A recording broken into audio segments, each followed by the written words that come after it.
Hi, my name is Ariel from the Children of Karma, and today we're going to discuss Pluto in the second house.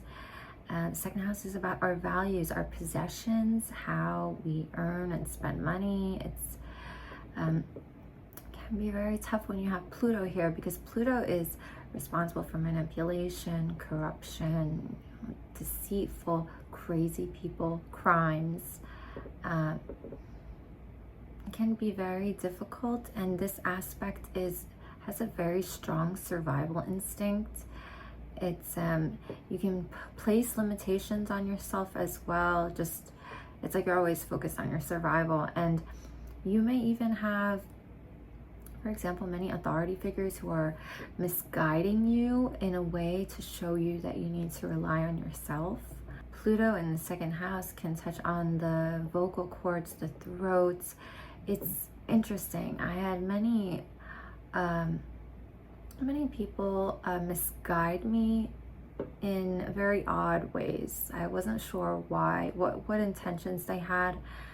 For example, I had my regular nanny, but if she had a doctor's appointment or something, I went to this other woman, and she would tell me that I should grind my teeth. I had a dentist who once told me that I should brush my gums until they bleed. I once had an orthodontist who told me that I needed a jaw surgery so that I could fit Invisalign. That's when it was first coming out, and this is so weird. Why would I change? Why would I get surgery on my jaw just to use Invisalign for a couple of years? Very corrupted people. You're meant to find your own way with this placement. You can't trust everyone. This aspect can have a distorted significance in regards to money. They can have a complete identification with money. My mother, she talks about money all the time. Everything in regards to money, everything is flavored through that lens of how much does it cost, the money. She also used it to wield power and manipulate as well. For example, the second house can be about jewelry, even possessions. And Pluto can be stealing. She stole my jewelry, and she would give it back to me like a gift, like she was gifting it to me. And when I would tell her that this is mine, this is where I purchased it, and she would get upset. The most important thing to remember with this aspect is that personal power, it comes from within. And don't rely on those external factors to tell you who you are.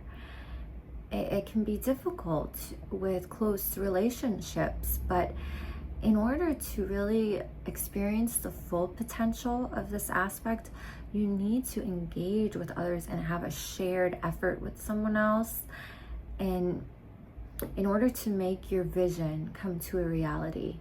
And eventually it won't be about that vision, it will be about the journey that you take with this other person.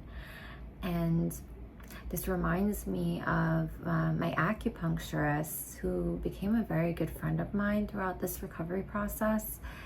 I personally feel she's in my life because she's meant to show me my personal power.